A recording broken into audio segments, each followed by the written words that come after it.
يا صباح الفل، يا صباح العسل على احلى اخوات واحلى متابعين في الدنيا. ربنا يا رب يدومكم في حياتي دايما ويخليكم ليا. هنعمل ايه بقى النهارده يا لولو؟ بصوا بقى، انا دايما بحب اخلي عندي في التلاجة مثلا اي حاجه نفطر بيها سريع. بحب قوي افطر مثلا بحته كيك كده، حته فطيره، قرصه، اي حاجه، قراقيش، سميت. بحب الحاجات دي قوي قوي تبقى موجوده عندي، فدايما بحب اعملها. وانا كمان بحب الدقيق والعجن والحاجات دي، فانا دايما عشان بنزل بسرعه فببقى عايزه حاجه نفطر بيها بسرعه. طيب عندنا ايه النهارده؟ هنعمل قالب كيك حلو قوي وسريع في 5 دقايق وبيضه واحده. بيضه واحده، ايوه بيضه واحده. عندي هنا كوبايه من الدقيق منخوله كويس، وعندي هنا نص كوبايه سكر. ممكن تقلليها معلقه زي كده، انا قللتها معلقه، هي نص كوبايه بس انا شلت كمان منها معلقه، لكن لو انت عايزاها مظبوطه هتبقى نص كوبايه بالظبط. وعندي كمان نص كوبايه لبن، وعندي دي بقى تلت كوبايه سمنه. ممكن سمنه على زيت زي ما انت عايزه، ممكن سمنه بس زي، ممكن زيت بس. كلها زي الفل، تطلع من ايدك زي العسل. وعندي بيضه واحده، بيضه واحده، ايوه بيضه واحده. وعندي هنا كيسين من الفانيليا، وعندي هنا ما هاخد معلقه من كيك شيف. بس كده، يلا بقى نبدا. وكله اقلب في الخلاط. بسم الله، نسمي بسم الله ونجيب شفشق الخلاط بتاعنا. اول حاجه هنزل اهو بالسكر،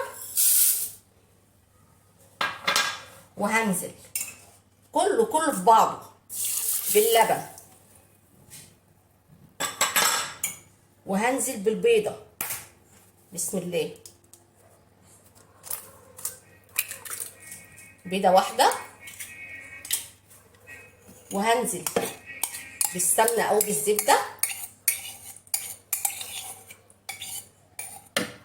اهي كلها، عشان ده مقدار لازم يطلع مظبوط عشان الحاجه بتاعتك تطلع زي الفل اهي.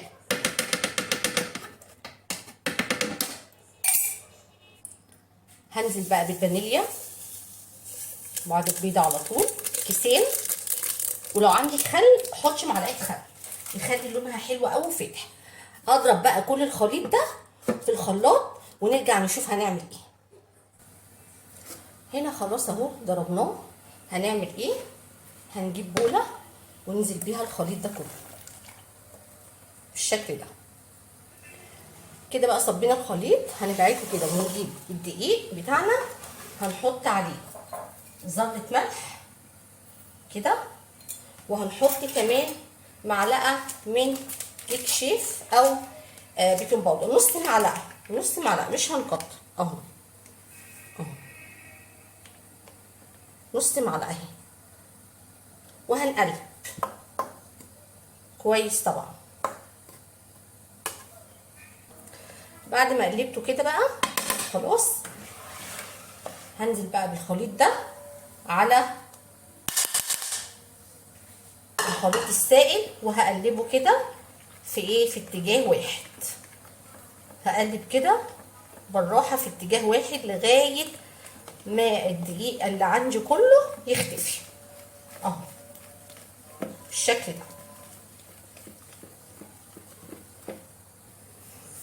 هنا انا غيرت بس المعلقه. بصوا خلاص اتقلبت كويس جدا في اتجاه واحد اهي بالشكل ده. انا بقى ايه، اول ما بدات في الكيك دوت سخنت الفرن، شغلته يعني، وجبت القالب بتاعي دهنته بمسحه من الزيت، و حطيته بدرته كده بالدقيق بالشكل ده. خلاص كده احنا خلاص خلصنا الخليط بتاعنا.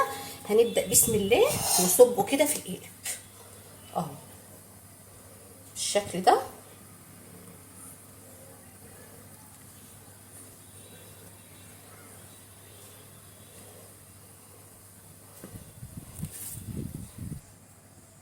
هنا كده خلاص القالب اهو، شايفينه ما شاء الله.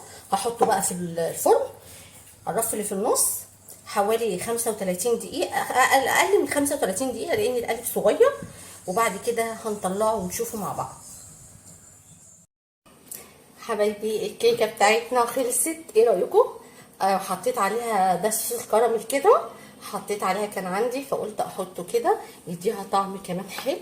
ايه رايكم؟ حلو قوي. تعالوا بقى بسم الله نقطعها.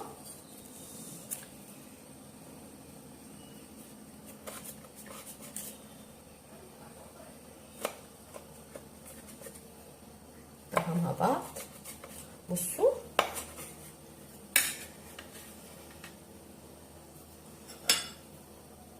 جميله جدا.